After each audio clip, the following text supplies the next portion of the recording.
आप देख रहे हैं INP लाइव। मैं अभी पहुंचा हूं कुढ़नी विधानसभा, जहां की उपचुनाव है। उपचुनाव के दौरान अभी मैं बीजेपी कार्यालय में पहुंचा हूं। यहां माननीय विधायक जी और मुख्य सचेतक जी से मैं बात करना चाहूँगा। जी सर, क्या नाम है? डॉक्टर दिलीप कुमार जायसवाल। मैं चीफ व्हिप हूँ, मुख्य सचेतक हूँ प्रतिपक्ष का बिहार विधान परिषद में। मुख्य सचेतक हैं प्रतिपक्ष का बिहार विधानसभा के? जी बिहार विधान परिषद में। तो अभी जो आप ये उपचुनाव को लेकर के यहाँ पहुँचे हैं, यहाँ पार्टी कार्यालय का ओपनिंग हो रहा है, तो जो 5 तारीख को चुनाव है उसमें क्या लग रहा है, आपके कैंडिडेट का क्या स्थिति है? देखिए, कुढ़नी विधानसभा में 3 हम लोग के संगठन के मंडल हैं और मैं पिछली बार 2-3 दिन पहले जब आया था तो तीनों जगह हमने अपने कार्यकर्ताओं के साथ बैठक किया था। जो सबसे अच्छा मुझे लगा कि जो हमारे उम्मीदवार हैं केदार गुप्ता जी, उनके बारे में आम लोगों में बहुत ही अच्छी छवि है।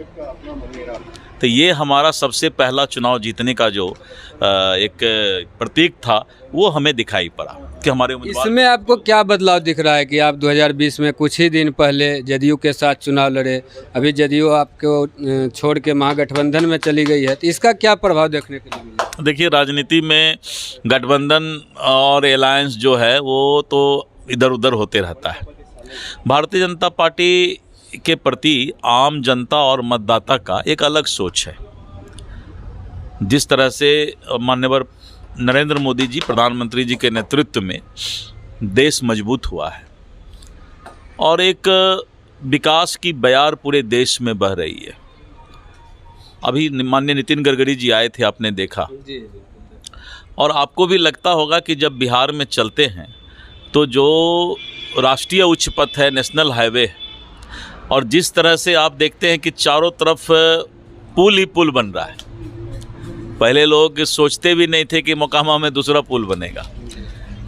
कटिहार में मनिहारी घाट से साहेबगंज झारखंड का पुल बन जाएगा। विक्रमशिला सेतु का एक दूसरा नया भागलपुर में पुल बन जाएगा। आरा छपरा आपस में जुड़ जाएगा।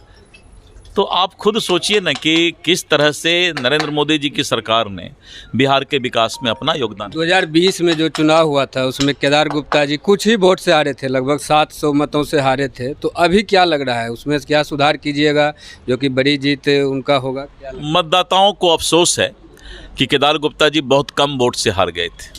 उसका भी फायदा हमें मिलेगा, क्योंकि मतदाता सोच रहे हैं कि पिछले बार इनको हमने मौका नहीं दिया, और जिन लोगों को, नए लोगों को मौका दिया, उनका तो ये उपचुनाव होने का कारण तो आप जान रहे हैं सारी बातों को।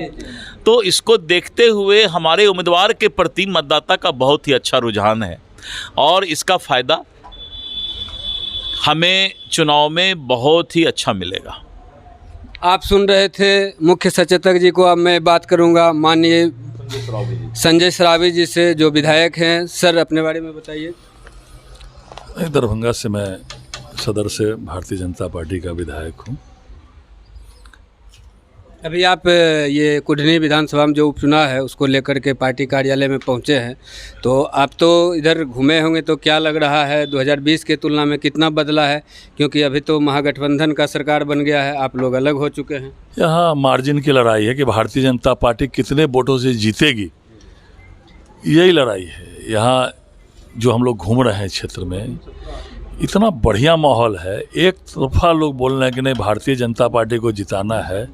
यहाँ माफिया वगैरह का जो है साफ पूरे फकनी पूरा जो है कुढ़नी विधानसभा में लोग कह रहे हैं कि हम लोग माफिया को नहीं आने देंगे, इसलिए हम लोग केदार गुप्ता जी को जिताएंगे। केदार गुप्ता जी दुख सुख में लेकर, और नरेंद्र मोदी जी और भारतीय जनता पार्टी का जो काम है, देश में जो काम रहा है, या जब सरकार में भारतीय जनता पार्टी थी तो भारतीय जनता पार्टी के माननीय मंत्री जी लोगों ने जो काम किया है, उस काम का जस है। गांव-गांव में जा रहे हैं तो लोग कह रहे हैं, अरे कोरोना के समय से अभी तक मुफ्त में अनाज हम लोग को मिल रहा है। पहले तो बिचौलिए थे, 12 महीने का राशन जो आता था, जो सरकार भेजती थी भारत सरकार, उसमें से 6 महीने का बढ़ता था, 6 महीने का खा जाता। ये जो चुनाव हो रहा है ये नरेंद्र मोदी के फेस पे ही लड़ा जाएगा, या बिहार में आपका कोई ऐसा है नेता जिसके फेस पे लड़ा जाए? नहीं, भारतीय जनता पार्टी चुनाव लड़ रही है और हम लोग को गर्व है कि इस देश के यशस्वी प्रधानमंत्री नरेंद्र मोदी जी हैं। हम लोग के क्या विश्व के वैश्विक नेता हैं, तो भारतीय जनता पार्टी चुनाव लड़ रही है। और भारतीय जनता पार्टी जो काम किया है देश में, या भारतीय जनता पार्टी के माननीय मंत्री लोगों ने जो बिहार में काम किया है उसके लिए, और हमारा जो प्रत्याशी है वह जन जन में जो है लोकप्रिय है प्रत्याशी, हम लोग इसके लिए चुनाव लड़ रहे हैं। और एक तरफा है, यहाँ स्पष्ट आवाज़ है कि माफिया को किसी हालत में भी जो है कुर्नी में विधानसभा में नहीं आने देंगे और केदार गुप्ता जी को जिताएंगे और कमल फूल खिलाएंगे। यही जो है आम जनता बोल रही है। गरीब अगर जो है कुछ सेवन कर ले संध्या में तो वह जेल जाता है, और जो माफिया है, जो पैसे वाले हैं, जो प्रत्याशी है, वो उसका फोटो वायरल होता है तो सरकार उसको संरक्षण दे रही है। इस राज्य के मुखिया उनको संरक्षण दे रहे हैं, उनको टिकट दे के चुनाव लड़ा रहे हैं। क्या जब 2025 में बीजेपी की सरकार बनती है तो शराबबंदी कानून खत्म कर दिया जाएगा? नहीं, मैं बंदी की बात नहीं कर रहा, मैं अभी की बात कर रहा हूँ। जो क्षेत्र में जो चल रहा है मामला, क्षेत्र में जो लोग कर रहे हैं, जब 2015 में भारतीय जनता पार्टी अपने बल पर चुनाव लड़ी थी यहाँ, तो 12-13 हज़ार वोट से हम लोग जीते थे। तो एक तरफा जो है नीतीश कुमार के खिलाफ लोग हैं। अपराध कितना बढ़ा है? आप लोग जब सरकार में थे उसके बाद अलग हुए तो ये आरोप लगाते हैं कि जंगल राज आ गया। वो तो आम जनता बोल रही है। जो हालत है, सरेआम व्यवसायी लूटे जा रहे हैं, सरेआम जो है हत्याएं हो रही है, सरेआम कानून का राज समाप्त हो गया। डर भय माफियाओं को या अपराधियों को डर भय समाप्त हो गया। अपराधी को सत्ता का संरक्षण पिछले 2-3 माह से मिल रहा है, शराब माफियाओं को सत्ता का संरक्षण है। इसके कारण मुख्यमंत्री तो वही है, गृह मंत्री उन्हीं के पास है, फिर इतना बदलाव कैसे आ जाता है? नहीं, इसीलिए तो बदलाव कहाँ, वही तो कह रहे हैं ना कि अपराधियों को सत्ता का संरक्षण दिखाई पड़ रहा है, अपराध बढ़ा है और लगता है कि अपराधियों को जो है सत्ता का संपोषण है। ये भी आम जनता जो है नीतीश कुमार के खिलाफ है, आम जनता इस महागठबंधन के खिलाफ है, और यह दिखाई पड़ा है। 2 उपचुनाव हुआ, एनडीए टूटने के बाद 2 उपचुनाव हुआ, एक तो मोकामा, एक गोपालगंज, उसमें से तो 1-1 से मैच ड्रॉ हो गया। क्या लगता है ये फाइनल है? वही तो मैं बोल रहा हूँ कि 25,000 वोट हम लोग को मोकामा में आया। जब हम लोग जो है बढ़ा, 25,000 वोट बढ़ा। जब नीतीश जी थे तो 40,000 वोट आया था, और जब नीतीश जी हट गए तो वहाँ की जनता ने 65,000 वोट दिया। गोपालगंज में 7-8 पार्टी मिलके चुनाव लड़ी और तब भी हम जीते। और जो अभी कुर्नी का जो चुनाव है, यह भी देख लीजिएगा कि भारतीय जनता पार्टी जब नीतीश जी थे तो हम लोग हारे थे, और अब जब नीतीश जी नहीं हैं तो हम लोग इसमें जीतेंगे। इसमें कोई अतिशयोक्ति नहीं है और बहुत वोट से जीतेंगे। इस उपचुनाव में वीआईपी पार्टी अपना कैंडिडेट दे दी है, उसके बारे में क्या कहना? पिछले 2 उपचुनाव में तो वो समर्थन किया महागठबंधन का। देखिए, सबका अपना अपना पार्टी है, सब अपना उम्मीदवार उतारता है, लेकिन आम जनता यह बोल रही है कि वह जो है स्पष्ट, मुकेश सहनी ने कहा है कि हम तो नीतीश जी के लिए चुनाव लड़ रहे हैं, नीतीश जी को जिताने के लिए चुनाव लड़ रहे हैं। तो आप समझ लीजिए उनकी मंशा क्या है। उनकी मंशा है कि एक उम्मीदवार को खड़ा करके, जो उम्मीदवार हुआ है लड़का है, ठीक है, अपना घूमे फिरे, लेकिन ये आम जनता में है। तो मुकेश सहनी जो उम्मीदवार दिए हैं वो भारतीय जनता पार्टी का वोट काटने के लिए दिए, या हम लोग नहीं बोल रहे, यह मुकेश सहनी खुद बोले हैं कि हम तो नीतीश जी के साथ हैं, नीतीश जी को जिताना चाहते हैं। तो उम्मीदवार दिए, काहे के लिए दिए? तो आम जनता में इसकी चर्चा है। तो क्या लगता है जो वो कैंडिडेट दिए हैं वो वोट काटने में सफल हो जाएंगे? आपको नुकसान कर पाएंगे? बुद्धिजीवी होते हैं वोटर हमसे आपसे बेसी होशियार हैं।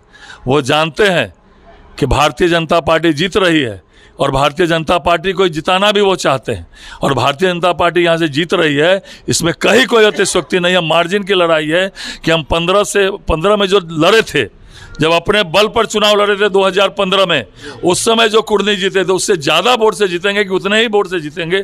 यही लड़ाई कुर्नी में है। जी, बहुत बहुत धन्यवाद INP लाइव से बात करने के लिए। अब मैं देवेश जी से मैं बात कर रहा हूं। सर, ये जो उपचुनाव हुआ 2020 में चुनाव हुआ, अचानक से उन पर कोर्ट रोक लगाई, उनके सदस्यता को रद्द किया, तो इसको अब जो आपको मौका मिला है तो इसको आप भुना पाएंगे? देखिए, एकदम, क्योंकि जो प्रदेश की जनता है ना वो बहुत जागरूक है। जैसा कि संजय जी ने कहा, काफ़ी होशियार है, जागरूक है, और जनता चाहती है बदलाव।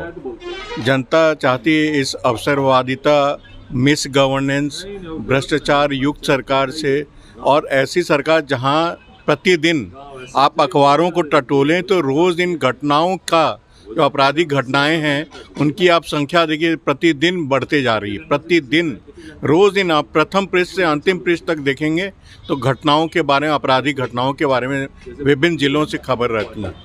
तो ऐसा अब हो रहा है कि मतलब जब आप सरकार में थे तब भी तो अपराध था, ऐसा क्यों आप लोग को लगता है बीजेपी को कि जब इसलिए कि भारतीय जनता पार्टी जब जदयू के साथ थी तो हम लोग एक नैतिक बल देते थे और नीतीश जी खुद बोलते थे कि हम भारतीय जनता पार्टी के साथ हैं इसलिए कि हम भ्रष्टाचार मुक्त और गवर्नेंस युक्त हम यहाँ पे सरकार देना चाहते हैं, और वो खुद मानते थे।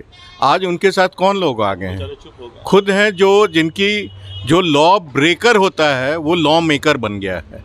तो फिर जनता का क्या हल होगा? आप खुद बताइए कि उसमें कितने ऐसे हैं जिनके खिलाफ कितने आपराधिक घटनाएं हैं जो विभिन्न पुलिस स्टेशनों में। ऐसे लोग अगर सरकार में आ जाएं तो फिर गवर्नेंस, रूल ऑफ लॉ का क्या होगा आप अंदाज लगा। कितने मतों से जीत रहे हैं कुढ़नी विधानसभा? देखिए, मत तो कितने मत ये तो यहाँ की जनता तय करेगी, लेकिन यहाँ की, जैसा मैंने कहा, यहाँ की जनता बदलाव चाहती है। जैसा कि आप सुन रहे थे, जनता मालिक है। इसी तरह अन्य खबरों के लिए आप जुड़े रहिए INP लाइव के साथ। धन्यवाद।